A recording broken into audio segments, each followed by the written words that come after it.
মমতাজের মতন একজন মহিলা সংসারটাতে নাইসে বাইসে একবারে নষ্ট করে ফেলাইছে।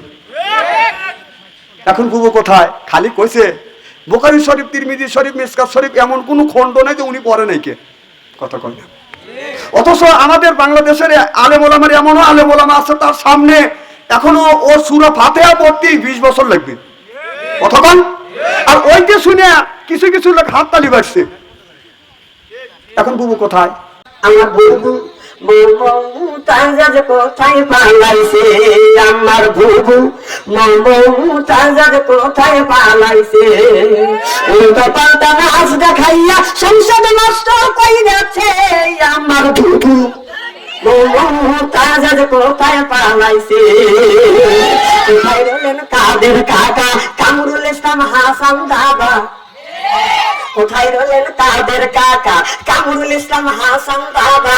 ওই ছাত্রদের হাত নিয়ে গুলি খেলেছে। আমার বুবু মমতাজ কোথায় পালাইছে, কোথায় সাবেক প্রধানমন্ত্রী, তেনার কথা কি যে বলি, দলের মানুষকে ফেলে রেখে বিবি দুল্লি পালাইছে। দুনিয়ায় তৈরি থেকে এ পর্যন্ত দেখেন কোন নেতা নেত্রী, কোন নেতা আপনার জনগণের ফেলে দিয়ে ও মামুর বাড়িতে পড়াইছে কেউ? এ কলঙ্কি করছে, ইতিহাসকে কলঙ্কিত করছে। এমন দলই করো যে তোমাদের সাগরে বাসা দিয়ে দিল্লি যা মামুর বাড়ি কলা খাচ্ছে।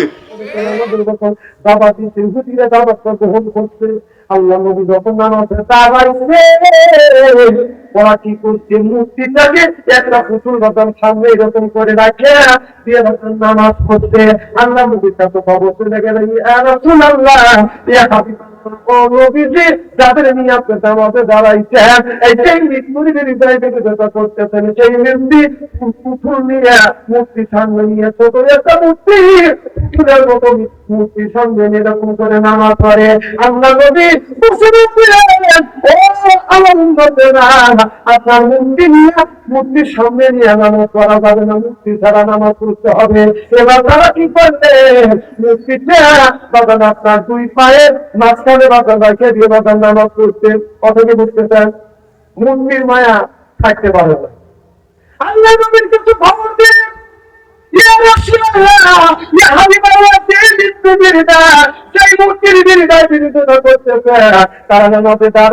কিন্তু মূর্তিটা দুই পায়ের মাঝখানে রাখিয়ে দেয়। আমার কথা কি বুঝতেছেন? আল্লাহ নবী বললেন, ও আমার উম্মতেরা, আজকে থেকে নামাজ যখন তোমরা পড়তে দেবে দুই পাও সরাইবে। দুই পাও যখন সরাইছে মাঝখানে আপনার দুই পায়ের মাঝখানে পুতুলটা রাখতে পারে না, মাঝখান থেকে তৈরি গেছে। কথা কি বুঝতেছেন? আমাদের দেশের কিছু লোকজন সরাও পাও সরা নামাজ পড়ে, দেখছেন না? আছে, দেখেন কোন থেকে জিনিস আছে। দেখে গেল এইরকম করে নামাজ পড়ে। কথা কি বুঝতেছেন? তখন এরকম করে নামাজ পড়া নিলেন। আল্লাহ রাসূলের কাছে খবর চলে গেলেন, ইয়া রাসূলুল্লাহ, ইয়া হাবিবাল্লাহ, সেই মূর্তির বিরুদ্ধে করছে আপনার উম্মতেরা মূর্তিগুলি গোবরের নিচে নিয়ে এইরকম করে এরা নামাজ পড়তেছে। আল্লাহ নবী এই দৃশ্য দেখিয়ে আল্লাহ নবী বললেন, তোমরা রফায়ে দান করো, আপনার উপর দেওয়ার আগে এরকম করে হাত উঁচু করবে। কথা কি বলতেন? বুঝতেছেন?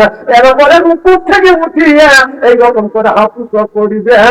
এবার ইমাম সাহেব সুন্দর করে বুঝাইছে এই মূর্তি তারাদের জন্য আল্লাহ নবী অনেক অবলম্বন করেছে। তিনি এখন আল্লাহু আকবার। সেই নামাজ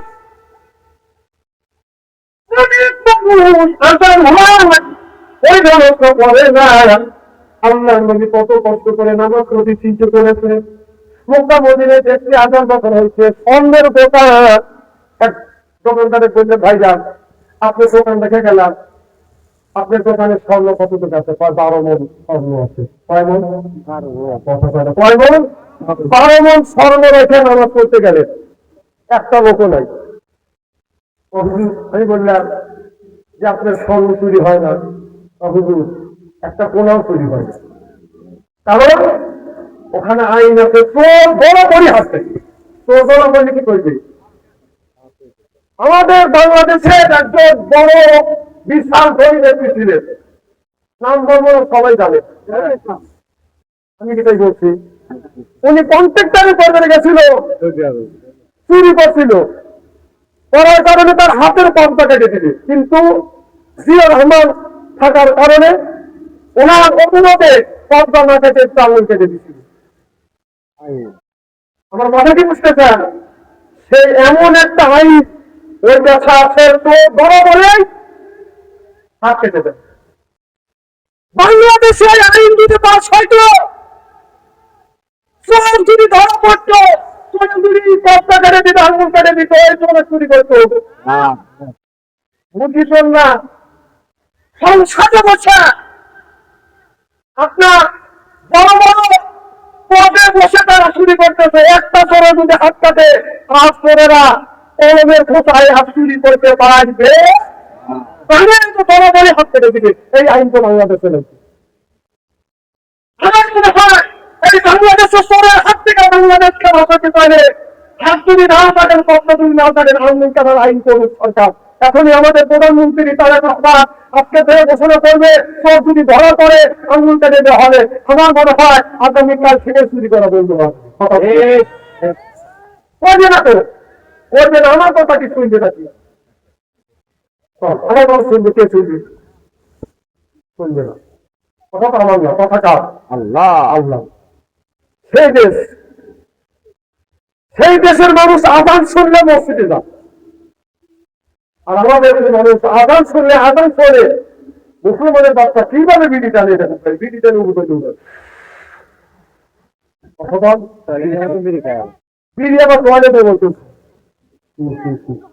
আবার পানও খায় টয়লেটে। আমি চিন্তা করি বিড়ি তো টয়লেটের মধ্যে খায়, খাই, কিন্তু পান খায় কেটা? এই কাজ করে, তাহলে রইল। কারণ ওই টয়লেটের মধ্যে কি পাইছিল, এটা পরে গেলাম, তাহলে থাকি থাকি দিয়ে আসবো টয়লেট থেকে বের হচ্ছি, মুখ লোককে তখন কই গেছি না, টয়লেটে তোর মুখ লোক দেখা পান খাচ্ছে। তো তোমাদের মতো মানুষ এই ধরনের কাজ করে। হ্যাঁ, না না, টয়লেটে যাওয়া যদি পান যদি হালাল যদি করে খাও, তাহলে পানের বোটা দিয়ে ফুটুলে সুপ মনে করে খায়, ওরান দিলে করে নাকি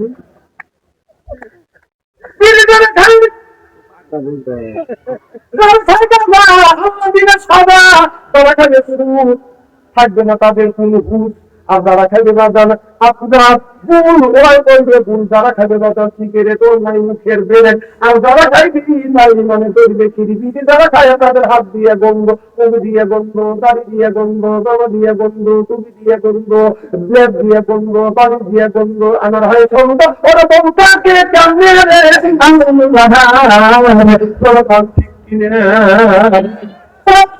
খায়া ওর মুখে তো ধর মুখ না, বউ খালি মুখ পুরো।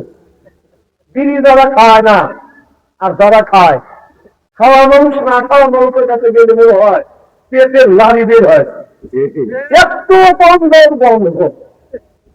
বউ মুখ ঘুরে গেছে। স্বামী কয় আমি তোমার মুখের কাছে মুখ নিয়ে তুমি মুখ ঘুরো, কারণটা কি? বউ কয় দরজাও করে স্মরণ করে, এই মাত্র টাটকা বিড়ি খা আমার মুখের সাথে মুখ লাগাইছে, তোর পাশা বসাইছে তোর মুখের বন্ধু দিচ্ছে। ঠিক কিনা? বিড়িটা বাদ দেওয়া যাবে ইনশাআল্লাহ। তোমার বয়স 60 বছর হয়ে গেছে, এখনো তুমি বিড়িটা বাদ দাও না। এখনো তুমি বিড়ি খাবো? তুমি মানুষ নাকি? তুমি মানুষ না, তুমি জানোয়ার। তুমি জানোয়ারটা, তুমি কুত্তা। সে কথা কে বলছে? আল্লাহ। আল্লাহ নিজে বলছে, আল্লাহ কুত্তা বলছে, কুকুরের চাইতেও নিক্ষিপ্ত। খানা খাওয়া হোক, আমার খাওয়া তাও, তার মানে কুত্তা। কথা কে বলছে? কুত্তা। আল্লাহ নিজে তোমাকে বলছে তুমি নামাজ পড়ো নাই, তুই মানুষ না, তুই জানোয়ার, তুই জানোয়ার না, তুই কুত্তা। বড় বড় শক্তি। ও আল্লাহ বলছে, আল্লাহ সাথে তুমি পারো না, আর আমি বলছি সাথে মধ্যে নরম পাওয়া কথা বলছে কে?